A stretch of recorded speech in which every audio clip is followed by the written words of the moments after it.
Quadratic equations का basic part cover कर लिया था। ठीक है, राइट नाउ अब हम लोग मूव करेंगे कि किस तरीके से क्वाड्रेटिक इक्वेशंस को सॉल्व किया जाता है। ठीक है, तो देखो क्वाड्रेटिक इक्वेशंस को सॉल्व करने के लिए आपके पास टोटल 3 मेथड्स होती हैं। पहला होता है मिडिल टर्म स्प्लिटअप यानी कि फैक्टराइजेशन। दूसरा होता है कंप्लीटिंग स्क्वायर मेथड जो हम लोग आगे की क्लासेस में सीखेंगे। और तीसरा होता है तुम लोगों का फॉर्मूला मेथड, राइट। तो यहाँ पे सबसे पहले हम लोग फैक्टराइजेशन मेथड के साथ डील करेंगे। कुछ इलस्ट्रेशन में यहाँ पे तुम्हारे पास फैक्टराइजेशन मेथड के लूँगी, ठीक है, और उनसे रिलेटेड कुछ 16-17 सवाल तुम्हें होमवर्क में मिलेंगे।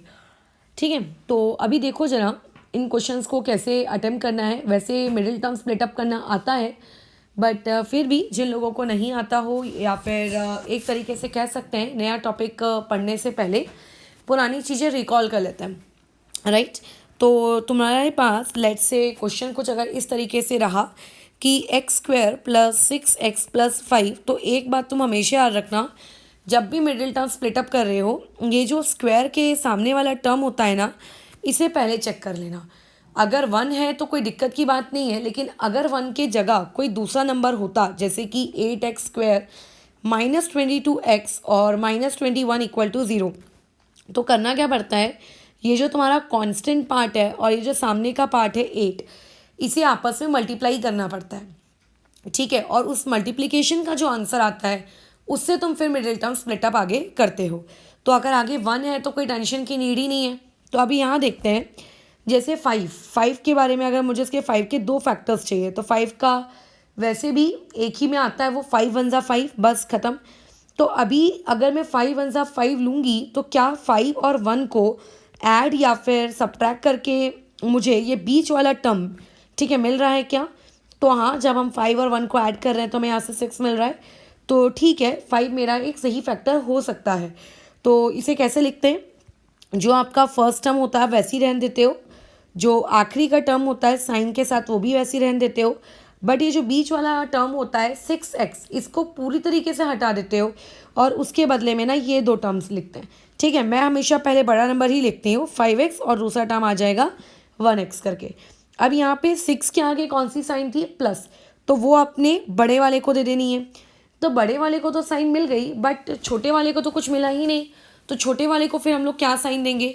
तो देखो अभी जो 2 साइन आपको ऑलरेडी क्वेश्चन में दी हुई है वो क्या है, क्वेश्चन में साइन चेक करो, एक तरफ दिया हुआ था प्लस और दूसरी तरफ दिया हुआ था प्लस। तो प्लस और प्लस क्या होता है, प्लस ही होता है, तो बीच में आएगा इस तरीके से प्लस। फिर स्टार्टिंग के 2 टर्म्स का पेयर बना लो और लास्ट के 2 टर्म्स का पेयर बना लो। तो ये क्या हो जाएगा, x टाइम्स x + 5, ठीक है, +1, और यहाँ पे आ जाएगा x + 5। तो यहाँ से अगेन इसमें और इसमें फिर से तुम्हें दिख रहा है कि x + 5 कॉमन है, तो ऐसे x + 5 और फिर दूसरे ब्रैकेट में आ जाएगा x + 1। ये वो सवाल है कि देखो जो तुम लोग ऑलरेडी 9th स्टैंडर्ड में कर चुके हो करके तुम्हें आता है, बट फिर भी उन लोगों के लिए जिन्हें आता ही नहीं है, अगर मैं इस तरीके से उन्हें बिना सिखाए आगे स्किप करके बढ़ जाऊँगी तो उन लोगों को थोड़ी दिक्कत हो जाएगी करके। ठीक है, इसलिए उनके लिए है। अगर लेट से तुम्हें आता है तो वीडियो में जितने भी क्वेश्चंस हैं उन्हें कॉपी में नोट डाउन करो, अपना आंसर तुम खुद निकालो और फिर टैली कर लेना कि मेरे आंसर के साथ तुम्हारा मैच कर रहा है कि नहीं कर रहा है करके। ठीक है, ओके। तो फिर अब यहाँ देखो, जैसे यहाँ पे कांस्टेंट पार्ट कितना है, 21, ठीक है, और दूसरा क्या है 8। तो तुम्हें क्या करना है, उन दोनों को मल्टीप्लाई करो। तो उन दोनों का मल्टीप्लिकेशन कितना आ जाएगा तुम्हारे पास, 21 × 8, वो आ जाएगा इस तरीके से 8 और यहाँ पे 16 यानी कि 168, राइट। तो अभी तुम्हें क्या करना होगा, 168 के फैक्टर्स निकालने हैं सच दैट करके कि उन दोनों का मल्टीप्लिकेशन करके आपका बीच का नंबर, मतलब ऐड या सब्ट्रैक्ट करने पे आपको 22 वगैरह कुछ मिलना चाहिए करके, राइट। तो अभी देखो जैसे 168 है, तो 168 को अगर मैं 2 के टेबल से करने जाती हूँ तो 2 के टेबल से मुझे इसको कितनी बार मल्टीप्लाई करना पड़ेगा, 84 टाइम्स। तो 2 और 84 अगर मैं इनको ऐड भी कर लूँगी तो वो कितना हो जाएगा, 86, जो मेरे कोई काम का नहीं है। और अगर सब्ट्रैक्ट भी कर लिया तो कितना आएगा, 82, बट मेरे को तो 22 चाहिए। तो 2 जैसे कोई छोटे नंबर से कुछ होने नहीं वाला है। ठीक है, हम लोग 3 की तरफ जाते हैं। फिर क्या ये 3 के टेबल से कैंसिल आउट होता है, तो हाँ ये होता है 3 के टेबल से। 3 × 5 = 15, कैरी 1, थ्री सिक्स तो क्या 56 और 3 को मल्टीप्लाई करके 168 आ रहा है? मल्टीप्लाई करके तो 168 आ रहा है, लेकिन 56 और 3 को तुम अगर ऐड करोगे तो 59 होगा, और अगर सब्ट्रैक्ट करोगे तो 53 होगा। बट वी हैव टू 22, हमें 22 चाहिए, तो इसको भी छोड़ दो। 4 के टेबल से, 4 के टेबल से जाता है क्या? हाँ, 4 के टेबल से भी जाता है। 4 4 ज़ा 16 और 4 2 ज़ा 8। तो देखो, क्या ऐड करके 22 आ रहा है? नहीं। क्या सब्ट्रैक्ट करके 22 मिल सकता है? नहीं। तो जब किसी भी ऑप्शन से 22 नहीं मिल सकता तो छोड़ दो उस नंबर को। फिर 5 के टेबल से तो देखो ये जाता ही नहीं है। 6 के बारे में हम लोग चेक कर लेते हैं। 6 के टेबल से अगर मैं इसको कैंसिल आउट करूँ तो ये 6 के टेबल से हाँ जाएगा, 28 टाइम्स ये जाएगा। अब तुम देखो 28 और 6 को अगर ऐड किया जाए तो ये चीज़ आएगी 34, लेकिन अगर मैं 28 और 6 को सब्ट्रैक्ट करूँ तो आएगा 22। यानी कि यस, ये वो एक नंबर हो सकता है करके जिससे मैं मिडिल टर्म स्प्लिट अप कर सकती हूँ। तो क्या करना है आपको? आपको 8x² वैसे का वैसे ही लिखना है, और जो आखिरी का टर्म है -21 वो भी वैसे का वैसे ही रहेगा। बट ये जो बीच का टर्म है 22x, ये देखो चला जाएगा। इसके बदले में आएगा 28 और उसके बदले में आएगा 6। तो ये हमने लिख दिया 28x और फिर लिख दिया 6x करके, राइट। ये 28 को साइन देनी है, तो जो साइन 22 के सामने थी ना वही साइन इस 28 को भी मिलेगी, और माइनस माइनस यहाँ बीच में क्या हो जाएगा आपका प्लस करके। स्टार्टिंग के इन दोनों में से कॉमन निकाल लो, ठीक है। कॉमन निकालने वाली चीज़, जैसे यहाँ से कॉमन निकल गया 4x, तो यहाँ पे आ गया 2 टाइम्स ऑफ x - 7। यहाँ से क्या कॉमन निकल जाएगा 3, तो अगेन आ जाएगा 2x - 7 इक्वल टू 0 रहेगा ऑब्वियस है। तो पहला ब्रैकेट हो गया 2x - 7 सॉरी, और देखो दूसरा ब्रैकेट यहाँ पे क्या हो गया 4x + 3 इक्वल टू 0। तो अब यहाँ से ये ब्रैकेट में आंसर निकाल के आपको छोड़ना नहीं है, ठीक है। इस चीज़ को ऐसा लिखना है कि या तो तुम्हारा 2x - 7 इक्वल टू 0 रहा होगा, या तो 4x + 3 ये आपका इक्वल टू 0 रहा होगा, राइट। तो अब यहाँ पे क्या हो जाएगा, ये वाली चीज़ देखो, x की वैल्यू कितनी आ जाएगी 7/2, और यहाँ से x की वैल्यू कितनी आ जाएगी -3/4। लीनियर इक्वेशन है, सारी सी आनी चाहिए। वैसे इस पार्ट में भी x + 5 इक्वल टू 0, तो x इक्वल टू कितना -5, और यहाँ पे अगर मैं x + 1 इक्वल टू 0 ले लूँ तो x की वैल्यू कितनी आ जाएगी -1। यानी कि तुम ये कह सकते हो करके कि x equal to -5 and x equal to -1 ये वो वैल्यूज़ हैं जिनको जब तुम अपनी उस given quadratic equation x² + 6x + 5 की जगह पुट करोगे, ठीक है, तो वो वाली चीज़ से आपको कितना आंसर दे देगी करके, वो आंसर दे देगी आपको 0। LHS बराबर क्या आ जाएगा आपका RHS आ जाएगा, ठीक है, बराबर। ओके, तो फिर हम लोग आगे बढ़ते हैं अभी। जैसे नेक्स्ट क्वेश्चन अगर तुम्हें दिया जाए तो देखो नेक्स्ट क्वेश्चन किस तरीके से होगा। मैंने दिया है 9x² - 3x - 2। अब साफ साफ दिख रहा है सामने में 9 लगा है, तो 2 और 9 को मल्टीप्लाई करेंगे तो जितना आ गया 18। अब 18 के फैक्टर्स, तो पहले तो दिमाग में आता है कि 2 × 9 ये दो फैक्टर्स हो सकते हैं, बट 2 और 9 को ऐड करके या फिर सब्ट्रैक्ट करके 3 नहीं आता है, तो उसको छोड़ दो। फिर नेक्स्ट नंबर ले सकते हो 3 6 18, राइट। तो हाँ, इनको सब्ट्रैक्ट करके आता है, तो ये नंबर यूज़ करते हैं हम लोग। फर्स्ट टर्म 9x² वैसे का वैसी, लास्ट टर्म भी आपका वैसे का वैसी, बीच में इस 3x की जगह ये दो नंबर पुट होंगे। मैं पहला बड़ा वाला डालती हूँ, तो हो जाएगा 6x और दूसरा हो जाएगा 3x।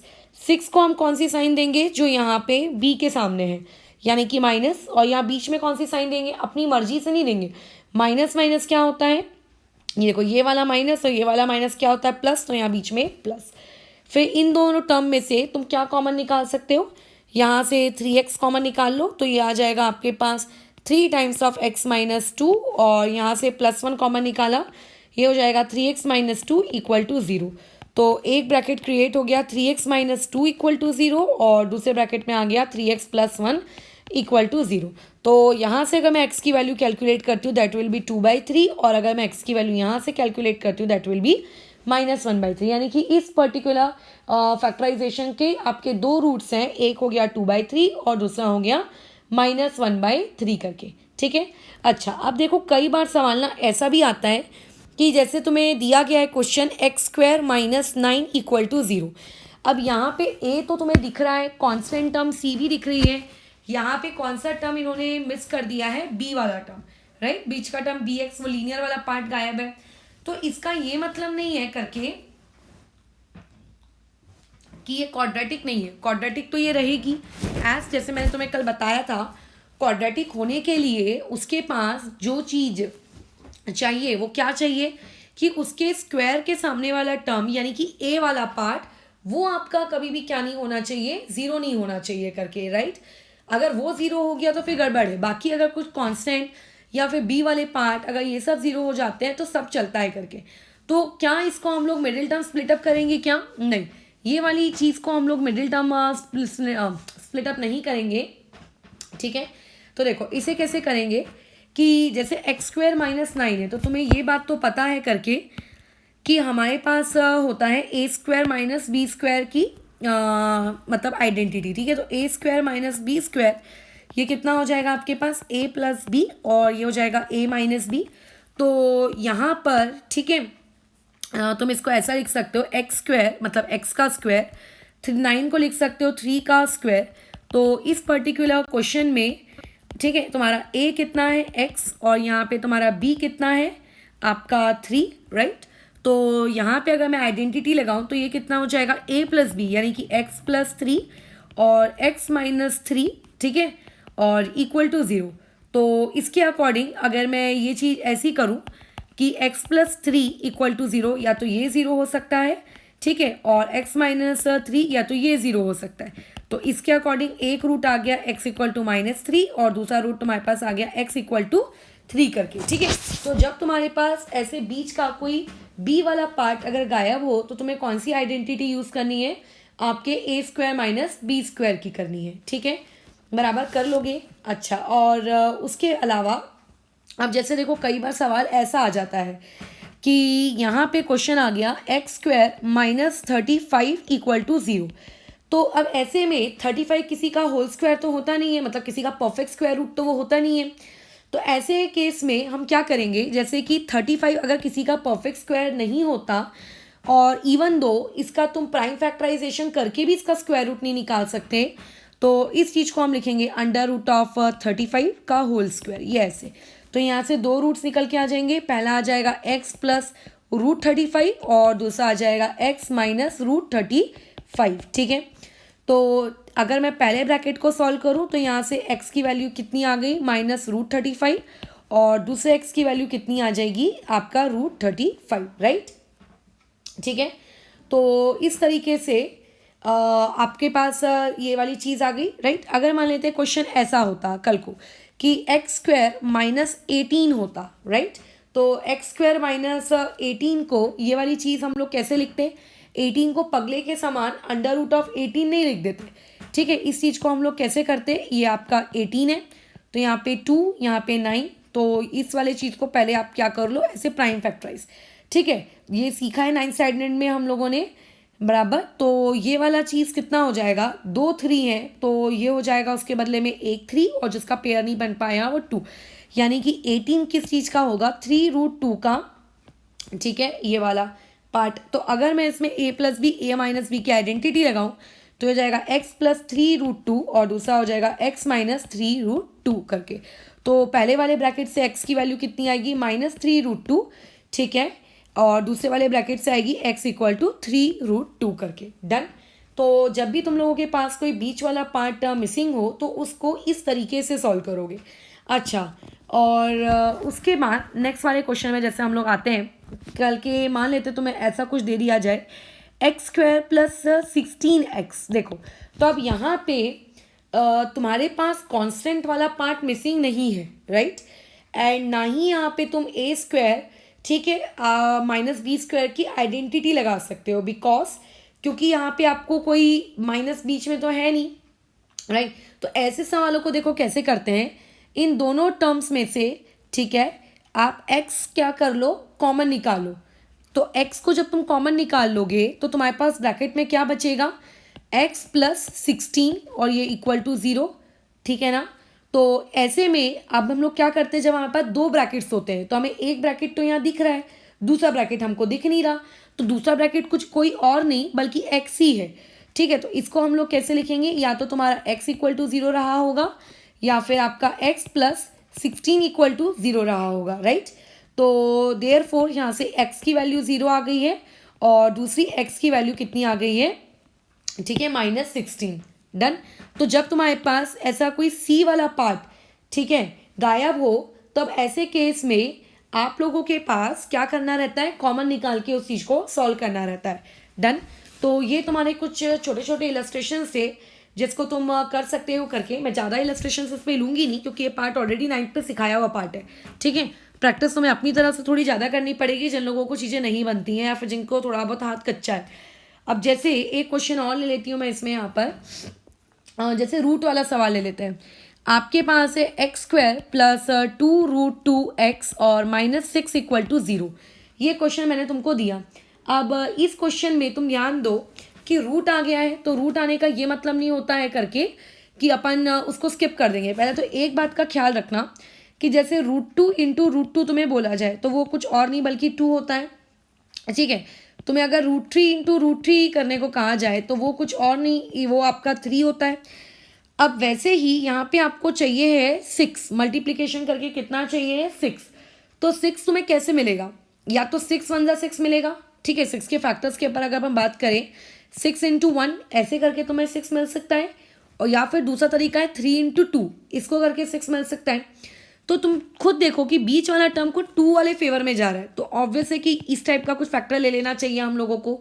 ऐसा वाला क्यों, क्योंकि 3 को कुछ और नहीं बल्कि हम लोग √3 × √3 लिख सकते हैं, राइट। और 2 को हम लोग क्या लिख सकते हैं, √2 × √2। और यहाँ पे दिख रहा है ना कि √2 वाले का काम पड़ेगा, तो इसीलिए ये वाला फैक्टर लिया है, ना कि ऊपर वाला 6 और 1। पहले तो इस तरीके से तुम्हें जजमेंट करते आनी चाहिए करके, ठीक है, कि क्या आपको लेना है, बराबर समझ गए। और उसके बाद अगर तुम ये जजमेंट नहीं कर पा रहे हो कि क्या फैक्टर्स लेने, तो फिर रूट वाले सवाल तो तुम्हारे बस के ही नहीं है। तो ऐसे में ये बात आ गई कि 3 लेंगे और 2 लेंगे। तो मैंने यहाँ पे लिख दिया x² प्लस 3x, और उसके बाद यहाँ पे लिख दिया -2x, और उसके बाद -6 = 0। तो अब तुम एक देखो कि 3x - 2x, तो लेकिन कितना हो जाता है आपका, 3 × 2 = 6 तो होता है, वी एग्री, बट 3x में से 2x जाने पे तो 1 बचता है करके, और यहाँ तो हमको 2√2 चाहिए। तो ऐसे में देखो, इसको ऐसा लेंगे हम लोग, हमारा रूट रहेगा 3√2x और ये रहेगा √2x। ठीक है, इस तरीके से तुम्हें चेक करना पड़ेगा कि तुम्हें क्या चाहिए। तो ये हो गया 3√2 × √2। तो देखो 3 × √2 × √2 2, तो ये हो गया 6, राइट। और अगर 3√2 में से मैं √2 को माइनस कर दूँ तो ये चीज़ कितनी हो जाएगी तुम्हारे पास, 2√2 हो जाएगी करके। ठीक है, बराबर। क्या ये बात समझ में आ रही है? यहाँ तक मेरे हिसाब से तुम्हें चीज़ें आ गई होंगी करके। ठीक है, तो देखो अब ये इसमें से x कॉमन निकाल लेते हैं, तो ये हो गया x प्लस 3√2। अच्छा, अब यहाँ से एक इंसान को दिक्कत आएगी कि अब मैं आखिरी वाले टर्म में से क्या कॉमन निकालूं। तो इस चीज़ को देखो ऐसा लिखते हैं, √6 को हम लिख सकते हैं √3 × √2, ये ऐसे। तो अब इनमें से क्या कॉमन निकल सकता है, √2। तो ब्रैकेट में क्या बचेगा, x प्लस कितना तुम लोगों का √3, यहाँ पे आएगा 2√3 2√2। ठीक है, ये इस तरीके से बराबर 2√3 यानी कि 3। एक मिनट रुको, इसको खिचड़ी में मैंने लिख दिया है, इसकी वजह से ऐसा गंदगी हो रही है मुझसे भी। 2 मिनट। उस आखिरी वाली चीज़ को, एक यार कहाँ चला गया, हाँ देखो, ये जो आखिरी वाली चीज़ है उसमें से कॉमन निकालना है। तो उस कॉमन निकालने वाले प्राणी को हम लिख सकते हैं √3 × √2। बट √3 × √2 को लिखने से तो √6 आता है, 6 तो आता नहीं है। तो इसका मतलब यहाँ पे √3 कितने रहे होंगे, 2, ताकि √3 × √3 3 हो जाए। और यहाँ पे √2 भी कितने रहे होंगे, 2, ताकि √2 × √2 भी कितना हो जाए, 2, ताकि 3 × 2 मिला के फिर कितना हो जाए, 6। अब कॉमन निकालो यहाँ से। तो अगर स्टार्टिंग से कॉमन निकालोगे तो यहाँ जाएगा x प्लस कितना तुम्हारे पास 3√2, और यहाँ से अगर -√2 कॉमन निकालोगे तो ये वाली चीज़ कितनी हो जाएगी, x आ जाएगा। अच्छा, अब एक बात का ख्याल रखना, जब आप माइनस साइन कॉमन निकालते हो तो अंदर के ब्रैकेट की साइंस क्या हो जाएंगी, चेंज। तो ये हो जाएगा तुम्हारे पास प्लस, और उसके बाद यहाँ में से हम लोगों ने आपका √2 कॉमन निकालने के बाद क्या बचेगा आपके पास, एक 3, क्योंकि दोनों √3 बच जाएंगे, तो √3 और कुछ नहीं बल्कि 3 होता है, और एक √2 बचेगा ये ऐसे। तो ये हमारे पास 2 ब्रैकेट्स क्रिएट हो गए, पहला ब्रैकेट ये और दूसरा ब्रैकेट ये। ठीक है, पहले ब्रैकेट के हिसाब से x की वैल्यू आ रही है -3√2, और दूसरे ब्रैकेट के हिसाब से आ रही है x = √2 करके। ठीक है, डन। तो इस तरीके से मिडिल टर्म स्प्लिट अप तुम्हें रूट वाले सवालों का करना है। ऐसे एक या दो इलस्ट्रेशंस मैं और ले लेती हूँ रूट वाले सवालों के, ताकि तुमको ये चीज़ समझ जाएगी करके। ठीक है, एक मिनट।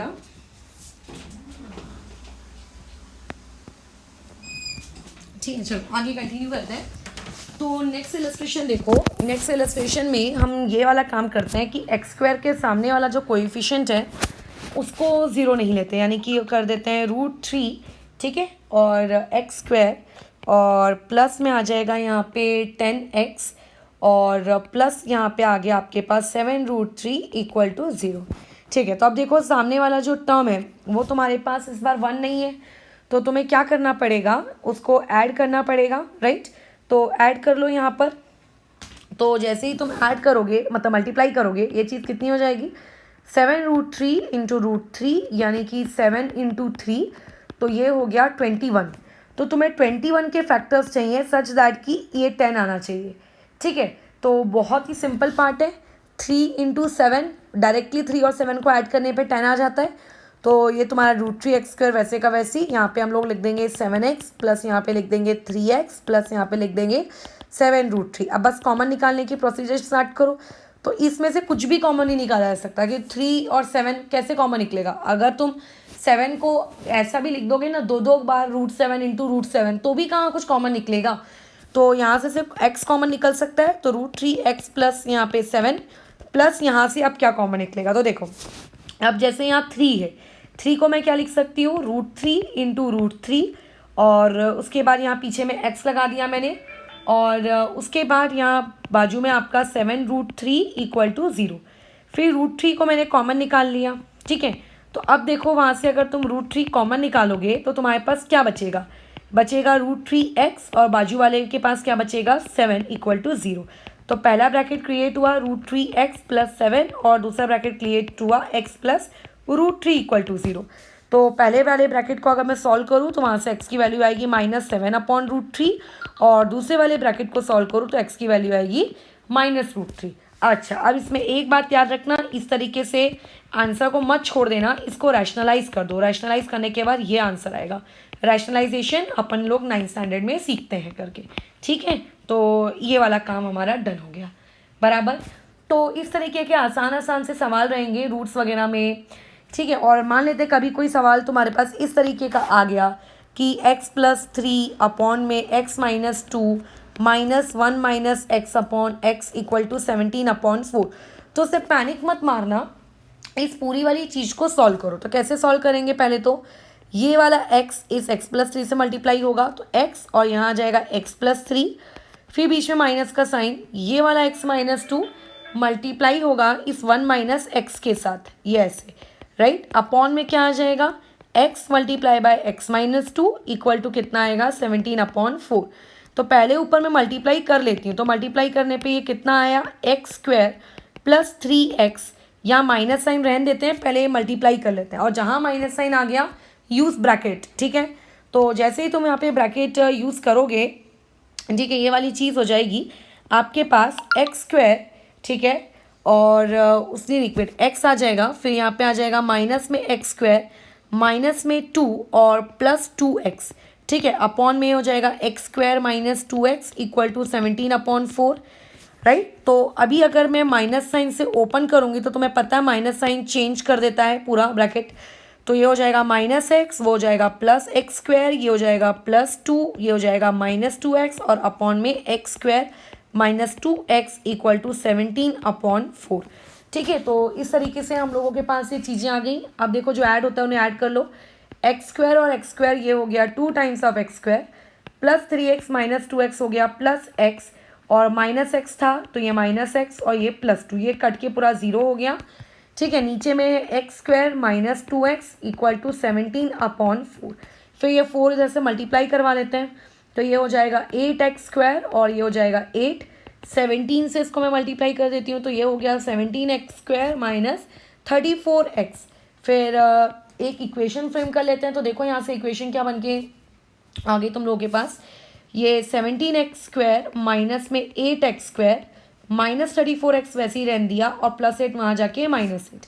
तो 17x² में से 8x² गया, ये हो गया आपके पास 9x², ठीक है, -34x और -8। अब मेरे हिसाब से क्वाड्रेटिक बन चुकी है, इसको तुम अब सॉल्व कर सकते हो करके, ठीक है। तो अब तुम इसे सॉल्व कर लेना, तुम्हारे लिए मैं छोड़ रही हूँ वाला काम। तो क्योंकि तुम्हें मिडिल टर्म स्प्लिटर 9th में आता है, इसीलिए इस वाले पार्ट में मैंने ज़्यादा इलस्ट्रेशंस लिए नहीं है करके। तो अभी तुम्हारे पास एक कल वाली शीट जो पेंडिंग थी, एक वो आ जाएगी और आज एक और शीट आ जाएगी। इन दोनों को अटेम्प्ट कर लेना, और इवन तुम अपनी क्वाड्रेटिक इक्वेशन की एक्सरसाइज 2.2 अब इसके बाद अटेम्प्ट कर सकते हो।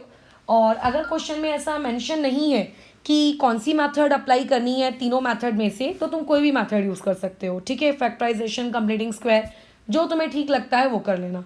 बट अगर ऐसा मेंशन है कि फैक्टराइजेशन से करना है, तो उसका मतलब मिडिल टर्म स्प्लिटअप ही करोगे। ज़्यादातर लोग ना इस पॉइंट पे देखो अटक जाते हैं, जब इस तरीके का कोई काम करना रहता है, जब आपके पास कांस्टेंट वाला पार्ट गायब है और आपको कुछ कॉमन वगैरह निकालना रहता है, तब आप ये काम नहीं कर पाते हो करके, ठीक है। तो फिर अपन अब इस पर कल बातचीत करते हैं, ठीक है। इस चीज़ को अभी ओवर करते हैं फिर।